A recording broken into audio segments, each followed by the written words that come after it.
This week on To The Contrary.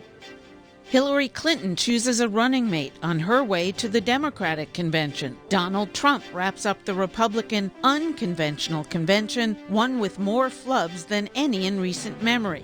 And Ailes is out at Fox News following sexual harassment charges. Does this signal greater power for women in national media?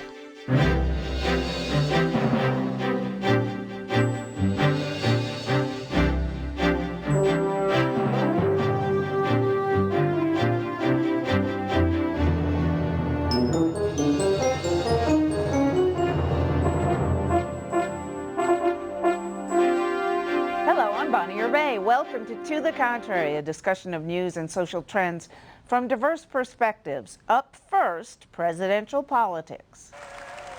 Democrats head to Philadelphia to rally around their presumptive nominee, Hillary Clinton, and her running mate. Will Democrats unite or be divided by Bernie Sanders and his left-wing followers? Meanwhile, Republican presidential nominee Donald Trump takes his campaign from Cleveland to the nation. This is the legacy of Hillary Clinton: death, destruction, terrorism, and weakness.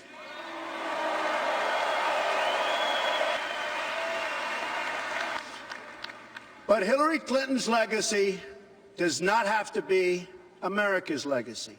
The problems we face now, poverty and violence at home, war and destruction abroad, will last only as long as we continue relying on the same politicians who created them in the first place.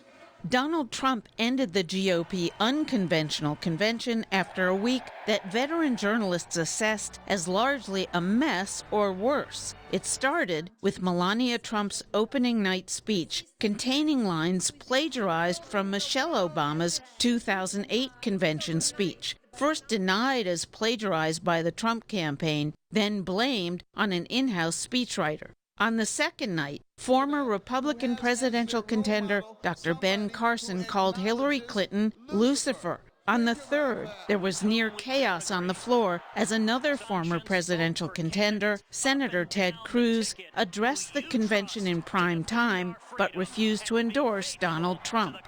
On the final night, things began to look more like a conventional convention, with Ivanka Trump introducing her father's acceptance of the nomination. He recognizes real knowledge and skill when he finds it.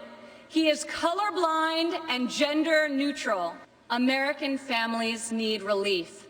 Policies that allow women with children to thrive should not be novelties, they should be the norm. Politicians talk about wage equality, but my father has made it a practice at his company throughout his entire career. He will fight for equal pay, for equal work, and I will fight for this too, right alongside of him. So, Congresswoman Eleanor Holmes Norton, did the Republican convention do anything to woo women voters? What's the name of this show, Bonnie? To the Contrary. They doubled down on issues for the white male base they're presumed already to have, like law and order and security. Well, we politicos hang on to every minute and every major milestone in the convention, but we have to remember that the general public walks away with a feeling, and I think the feeling was that this man is perhaps capable of being more presidential, coming up with some solutions that don't include a wall, and most important, unifying the party. Well, I think he's not doing a good enough job reaching out to women. I do think his daughters and his wife, Melania, will help to soften his image among some women. But really what we're talking about is him bringing on board Republican women who were just slightly skeptical to vote for him anyway. Yeah, I mean, I think Ivanka sort of was a step in the right direction, but I fear it was far too little, far too late at this point. Do you think anybody votes for a president's daughter because of what I mean, it's one thing, maybe wives, maybe VPs, but a daughter? Well, look, I think that most voters don't actually vote on policy. I don't think that they're thinking about someone's energy policy or their healthcare policy. They're thinking about this person and they're looking for cues that tell them they're kind of like me or something I can relate to. We have to remember that politics is personal. And I think in this case, people are going to look and say, wow, she seems like a nice person. She seems like a lovely person. I have a daughter or I have a son, and it reminds them of themselves. That's where this may be helpful to him. There was a fascinating article in the New York Times about how he is fine with promoting his daughter's career, but he married a stay-at-home mom. He's talked about her career. He has said, you know, she's a successful businesswoman, blah, blah, blah. But he seems more comfortable with working woman in his daughter than in his wife, which is a very retro attitude. Do you agree or disagree? I mean, one of the more interesting things that we do know is that, you know, our last 3 presidents have all had daughters, and there is some research that suggests that those CEOs who have daughters, in fact, actually treat women better in the workplace. Now, whether or not that applies to Donald Trump, I think is a huge leap in logic, and we don't really have enough of the facts because we have her side of the story, Ivanka Trump's, and then we have much of the reporting that has been out there and shown to necessarily go against all that they say about him. Rina, Ivanka talked about him helping working mothers with daycare.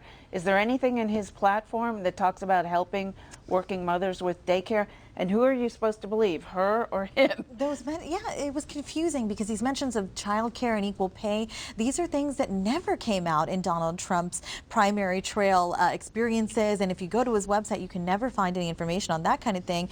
It's more interesting that she talks about him being gender neutral in his hiring practices. I think that was what was most intriguing to me, because I would love to be a journalist and follow up with the question, Ivanka, what about these misogynist, deeply insulting comments he's made over the course of the primary trail about Megyn Kelly and menstruation, and his opponent, of course, Hillary Clinton? Why are they so gender-based, these comments and these insults? So forget the policy for a moment. Those are progressive policies that I don't know what she was trying to do. Those are Democratic policies. Sure. Right. Well, she sounded like a Democrat. And let me tell you something about Ivanka who I happen to know. This hotel that's being built is my bill. The so-called Trump Hotel. The old post office pavilion. She is in charge, and she is really in charge. Let me tell you what I think about Ivanka.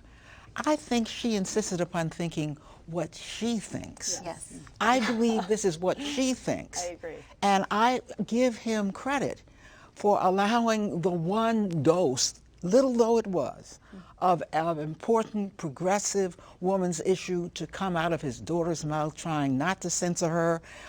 She showed her independence. I would have. But wait a second. As a voter who would, you know, do my homework, if I check on his policies, nothing like that is there. And that is so. why, What are you supposed to think? I'm going to vote because she said she'd like to get this? That's a flash in the pan. It will be forgotten. Right. But it was her speaking out as she felt. If it had been echoed in even small ways throughout this convention, it would have done him much more good. And I think this is where the campaign sometimes shows that it's a novice in this on this stage. Had they really wanted to delve into the issue of childcare, they maybe would have looked to IWF's recent report, where we talk all about, you know, ways that we can reform childcare in a way that would actually give parents more control over their dollars, so they can maybe choose to have a parent stay home or have a grandparent or a friend watch, and it wouldn't be necessarily daycare subsidies. So there's a lot that we can do in this area that I think people would be interested to hear about. The question is now, will Donald Trump talk about it, or will he leave it on the convention? Now, Lara, what about reaching out to minorities? There were 18 African Americans on the floor as delegates out of 2,472 delegates. Is that going to pull African Americans into the Republican fold, or Hispanics, or God forbid, Muslims? Well, I mean, I think what was actually very sad in so many ways about this convention is that the Republican Party has grown more diverse in terms of some of its elected officials over the last, 4 to 6 years. I mean, whether it's, Governor Nikki Haley or whether it's Senator Tim Scott, there is essentially more diversity within the Republican Party, and they weren't able to showcase it, partly because those elected officials reject Donald Trump as their nominee. So in fact, what is more fascinating to me is he continues to perpetuate sort of the worst stereotypes about the Republican Party rather than the new image that the Republican Party is trying to become. Another thing that's happening, Governor Susana Martinez, who I was deeply disappointed in this past week, stood and called for Trump, and she's showing support after they had a very public spat. And so to me, what's happening is something very, I think, against all odds. People are falling in line. Latinos are falling in line. African Americans are, Asian Americans. And for what reason, God They are only not. knows. Wait a minute. There The are Republican polls, for Party. example. I've never seen a poll of African Americans that showed zero. Within the party, within the party at least, I'm saying. I'm not saying national. Well, they're not in the at all. party in the first place. The few that are And that's definitely interesting those. because you he know, hasn't the directly more attacked so with the African way- Americans, and yet African Americans are more down on him than Latinos Okay, are. but Lara made a good point, which is the party is actually more diverse than it was in the 1980s when, I forget his name, the guy who died of the Reagan consultant who died of a tumor, a cancerous brain tumor. Lee Atwater. Lee Atwater, thank you. When he came up with the phrase, the big tent, that was when the party really started to reverse from the Southern strategy where they really only wanted white voters to realize, hey, this country is browning and we better start relating to people of color. And they've made progress in those 30 years. And look at the autopsy. But then comes Donald Trump and erases all of that and makes it so that the minority elected officials you spoke of didn't feel they could even come to their convention. That is amazing. And the women. Not to go to your The own chairman is convention. scratching his head. He's not sure what quite happened between that autopsy and now. I listened to Sally Atwater on the floor of the convention just the other day. She was a delegate from South Carolina. She's talking about having switched from Jeb Bush supporter to Donald Trump supporter because she's worried about jobs in South Carolina. She's seeing that boys who've gone to college, young men, are coming out and having no economic opportunity. So I think she's like many Republican Americans, just falling behind a guy who they think is economically successful. Okay, let's transition out by talking about his acceptance speech on the last night of the convention, and then we'll talk a little bit about the upcoming Democrats in Philadelphia. But I got the impression if you were a bearded guy in a military surplus outfit hanging onto your rifle and looking out of the, survivalist in Montana, looking out the window of your cabin for potential government intruders, that's who he was appealing to. It was, as so many people said, a very dark vision, midnight in America, as opposed to Ronald Reagan's morning in America. Is that the kind of thing that's going to appeal to women voters? Well, I don't think so. And I also think that it was sort of shocking in a way. I mean, I sat there and watched and thought, where's the hope in the American people and the confidence and the optimism about what the future holds? Usually when conservatives, and I am very much part of the conservative movement, talk, we think about, hey, if we can just rein government in and get it out of the way, people will flourish. They will choose lives that suit their needs and their wants and their desires, and that's a wonderful thing. We didn't hear that this week, and I worry that that is not going to resonate with women. They are looking for security. In a lot of research we've done, women want security, but that doesn't mean that they want nativism. And you think that if there's a lot of terrorism attacks in the United States, particularly between now and November, that benefits Trump with look, women voters? Here's the issue, is that if you look back to 2008, essentially the Republicans had been in office for 2 terms, and there was a deep desire and restlessness for a sense of change. Most of what was propelling that restlessness was actually foreign policy and a feeling that the war had gone horribly wrong in Iraq and that things needed to change. It wasn't until September, when the bottom fell out of the economy, that then Americans said to themselves, that's it, I've had it, enough with Republican policies, and McCain never had a shot at that moment at all. It was going to be Barack Obama's. We are now essentially seeing an election in the reverse. We are seeing that Americans have been sort of simmering around this kind of sluggish economy for about 8 years. Democrats have been in the White House that entire time. And this sort of punctuated fear that keeps reoccurring with these horrific, tragic events, terrorist type of events, but also, you know, the protests and then the ambushes of the police officers are feeding into this notion that what was a simmering discontent is turning into a referendum against Barack Obama. Eleanor, as she heads to Philadelphia, Hillary was, at least at the time of this taping, about, it seemed, to name Tim Kaine as her vice presidential running mate. He's real vanilla, not a super exciting guy, but he will help her carry Virginia, maybe, which is becoming a purple state anyway. But she also was ahead in a USA Today poll, ahead with married white women, 46 to 43% on July 11th. That poll was taken. Thank you, Mr. Trump. She's ahead, which is normally a Republican demographic, and starting with Ronald Reagan back in 1980. And she also was ahead with women overall by double digits, and she was ahead with millennials by 20 points. These are demographics Donald Trump needs. Is there any way he's going to be able to get away from her? Well, I've stopped predicting what this man simply cannot do. I never thought that the Republican Party was into a top season and drawing both women and minorities would give us this, and they hate it, as witness almost every elected official. I tell you, I don't see how he overcomes these numbers, particularly with white women. We never had them. White married women. White married women. What we had was, when you add the black women who were so solidly for the Democrats, you got women. Now that we've got and single women, all single women, but we've had them, right? Yeah, and so now that we have married white women, you would have thought that this convention, where everybody in that hall was already for him, would have been the opportunity not only to say LGBTQ, but to say the word woman.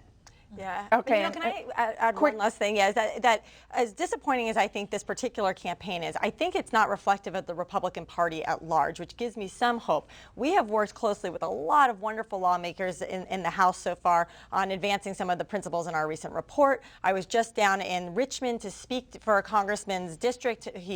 A man who planned a summit for women. There are a lot of lawmakers who get this and that the party needs to modernize and change. I just hope it trickles up.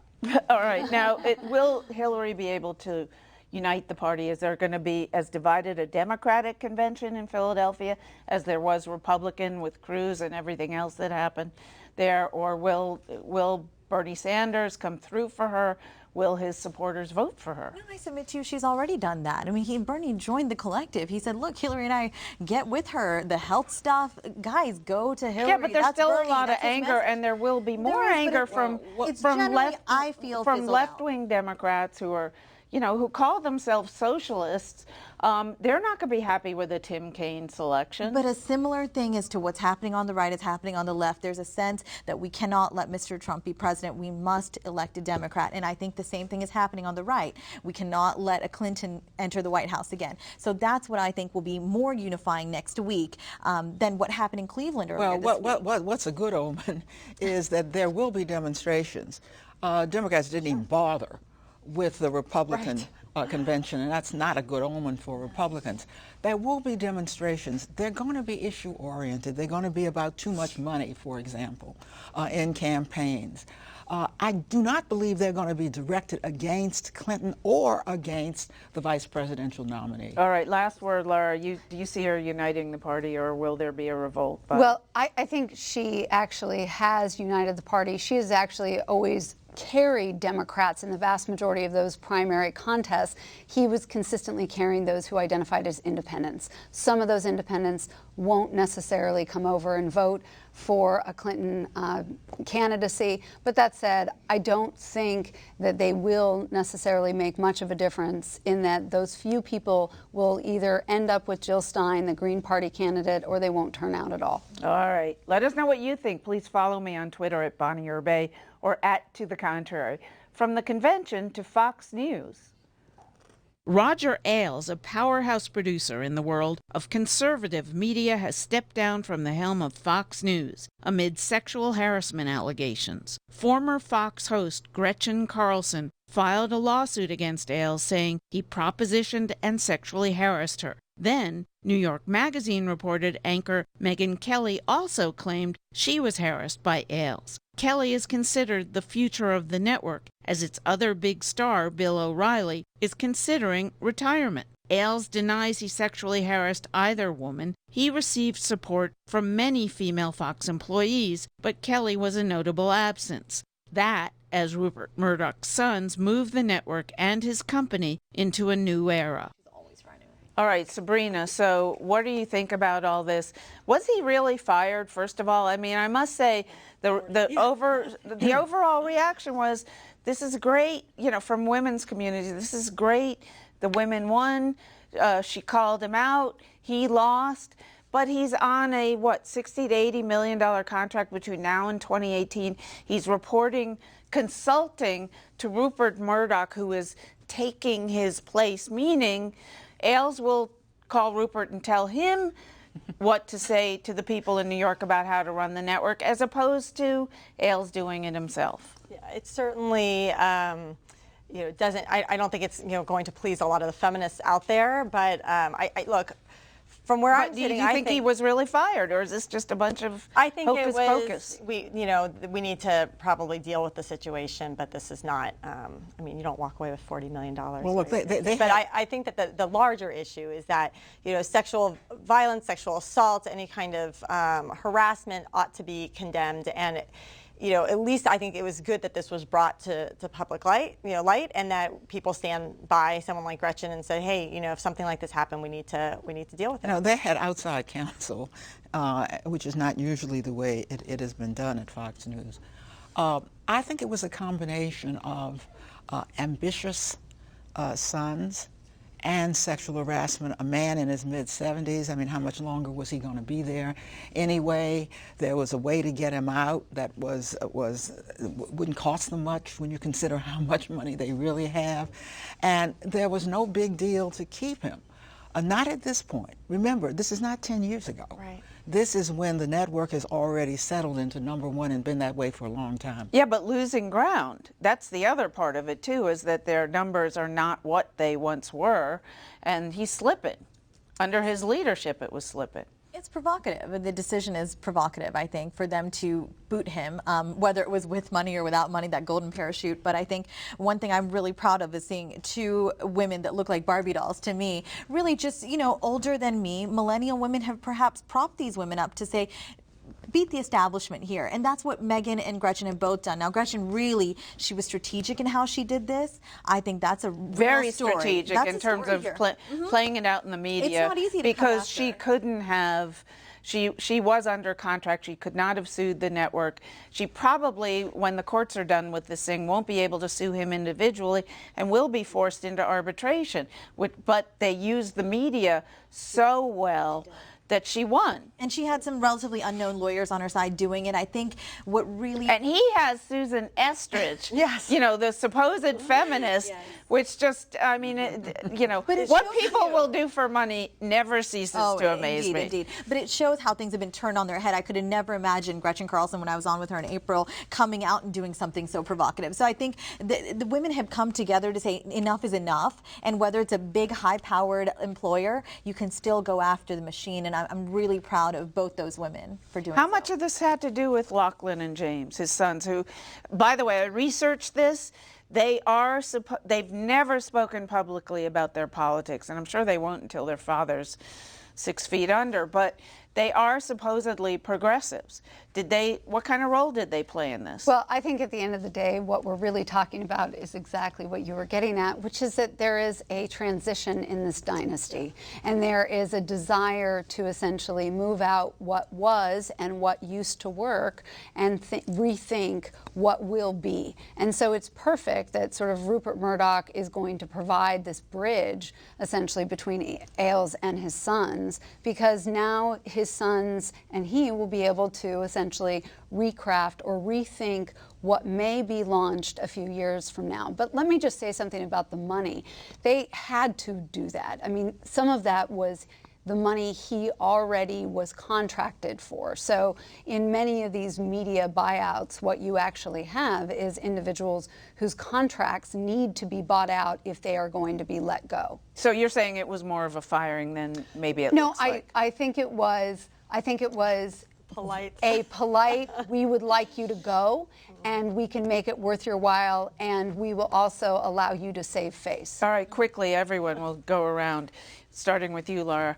A victory for women here or not, and will it serve women well in the future who file lawsuits for sexual harassment? I think every one of these instances helps women. Whether it is partial or full victory, it's a cumulative effect. I couldn't agree more. Certainly a victory. The precipitating issue was a feminist issue. We won. I'd say it's a good one, but I also hope that it sort of is a sign to the newsrooms in general out there, which have some problems, that we should maybe clean up our shops. You think they will clean up their shops? Let's see. Who knows? Let's see. I mean, and quickly, That's not my job. What was it? Should it have happened at Fox? Is sexual harassment more likely at conservative newsrooms than liberal newsrooms? Oh, I certainly have not surveyed that, so I don't know. All right, that's for next time. That's it for this edition. Please follow me on Twitter and visit our website, pbs.org/to the contrary. And whether you agree or think to the contrary, see you next week.